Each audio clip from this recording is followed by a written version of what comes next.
Dokter Ustaz Jaja, mangga sakadik waktu 5 menit atau kutil bisa kulkas boleh.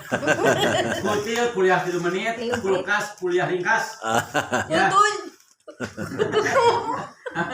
Ya. Assalamualaikum Enggak kulkas ya. Waalaikumsalam.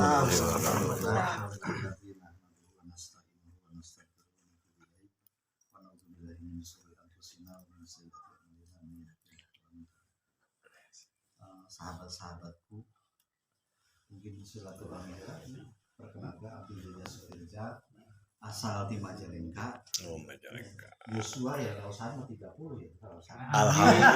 Alhamdulillah. Rausan gitu ya. Alhamdulillah. Terus Masih 30. Alhamdulillah. Di Majalengka 2 dipanggil Bukil. Tadi lanjutkan dari sampaikan dari panjangnya serang Pak Bos tadi. Orang agama kita menganjurkan bahwa kita harus sholat berjamaah dengan pahala kalau sholat jamaah itu 27. Kalau sendiri cuma 1.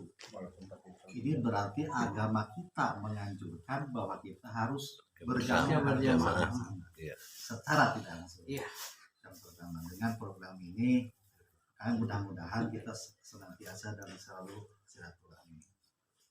Kedua, ketika peristiwa Nabi Allah Ibrahim alaihissalam waktu itu dibakar, itu kan ada beberapa binatang yang berbeda-beda.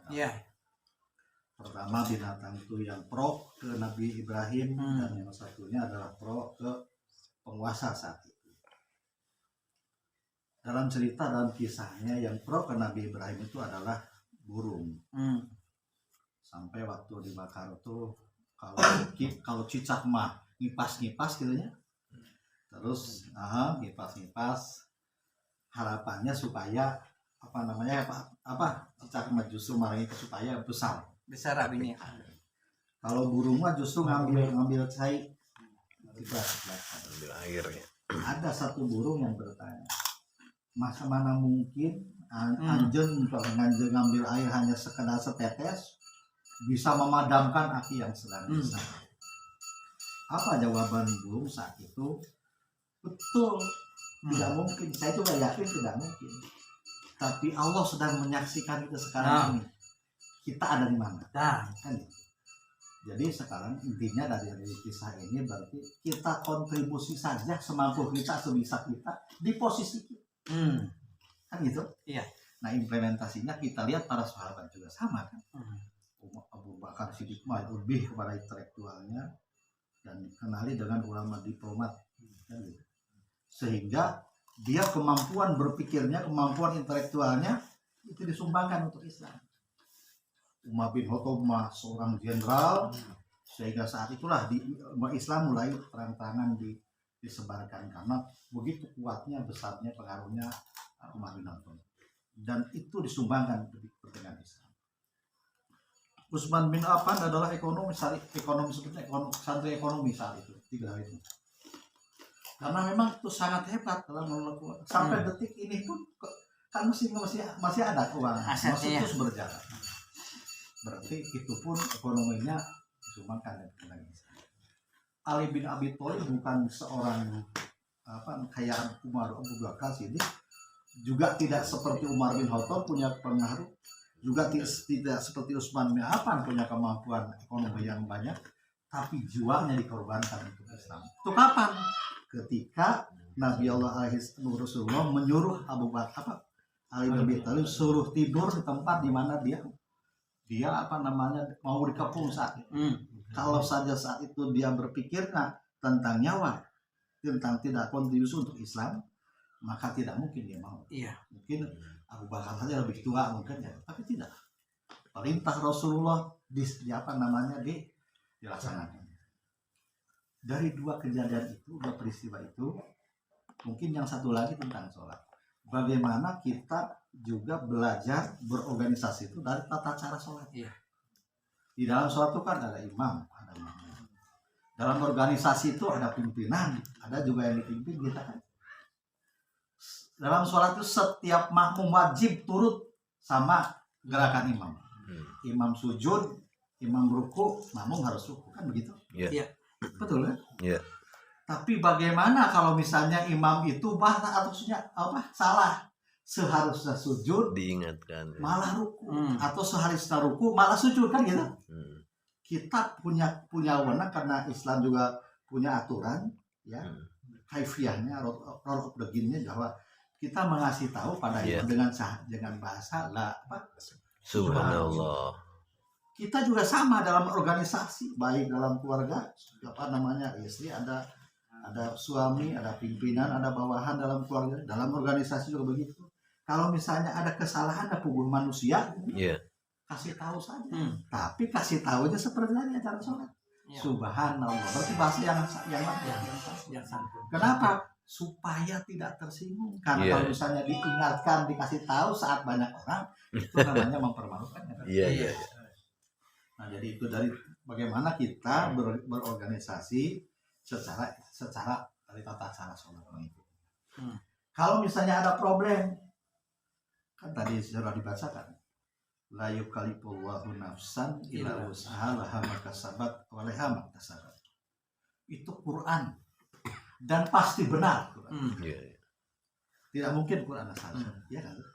Yang kedua, wa may yattaqillaha yaj'alhu mahruza wa yarzuqhu min haitsu la yahtasib. Kata Allah dalam ayat ini teh, jika engkau bertawakal kepadaku, niscaya akan berikan jalan keluar setiap kesulitannya. Yang kedua, akan berikan wa yarzuqhu min haitsu la yahtasib, rezeki yang tidak disangka-sangka. Yang ketiga, fa huwa hasbuh, kecukupan. Tapi syaratnya harus tawakal. Nah, salah satu bentuk tawakal itu ini. Silaturahmi itu bukti implementasi tawakal. Nah, jadi bagaimana kita supaya berpadu, supaya kita berjalan Al-Quran sebagai panduan hidup.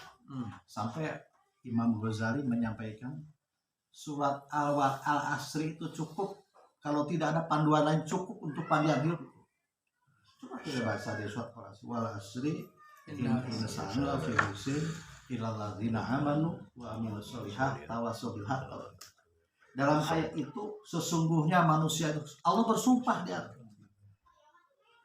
musuh demi waktu, karena waktu itu mahal dan tidak akan pernah kembali. Memang hari Rabu besok ada lagi, tapi Rabunya sudah berbeda tanggalnya, kan gitu. Jadi pasti tidak akan bisa kembali. Nah, jadi orang akan merugi kalau tidak bisa memanfaatkan waktu tadi. Merugikan dalam ayat itu. Kecuali ilal ladzina amanu, beriman, wa amilus solihah, tawassaw bil haq, tawassaw bis sabr. Berarti tidak akan merugi kalau kita menjalankan 4 hal tadi: beriman, beramal soleh, saling menasehati, dan bersabar. Kalau kita bisa melakukan ini, insya Allah kita akan menuju ke tawakal Allah.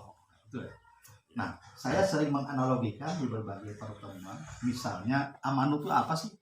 Seperti halnya sih, kalau saya sering mengumpamakan, amanu itu, iman itu seperti angka pertama lah. Amal soleh itu angka berikutnya. Kalau misalnya sudah punya angka pertama kita di sini, tinggal angka berikutnya misalnya apa saja. Angka pertama, angka umpamanya misalnya 1 sekarang. Terus kita amanu ada misalnya awamil soleh ibadah misalnya. Katakanlah ibadah itu umpamanya 0. Kalau sudah beriman ditambah dengan ibadah berarti 1 dan 0. 10. Kalau kita jenis ibadahnya ada 3, hari ini kita sholat, tidak silaturahmi, kita juga zakat, kita juga misalnya membantu, berarti ada 3. Berarti 1000. 1 ditambah dengan 0,3. Kalau misalnya hari ini kita ada 9 jenis ibadah, karena sudah beriman tahapan awalnya, maka ada 1 miliar. Coba hapus angka 1-nya. Iya, tidak berarti. Apa maksudnya? Kalau misalnya kita kebaikan apapun, kalau tidak karena iman, bukan karena Allah, 0 sifatnya. Di dunia mungkin dapat pujian, di akhirat tidak dapat. Nah, jadi marilah kita bertawakal kepada Allah, termasuk hari ini, mudah-mudahan bertawakal.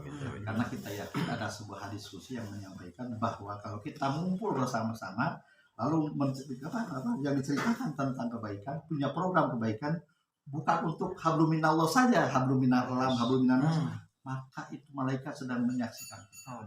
Dan Allah akan mengabulkan doa-doa kita. Amin. Amin. Mudah-mudahan kita termasuk. Amin ya Allah. Itu saja. Karena Terima kasih. Kulkas. Kulkas. Kuliah ringkas. Atur nuhun. Ustaz. Tausiah simpel kulkas ya.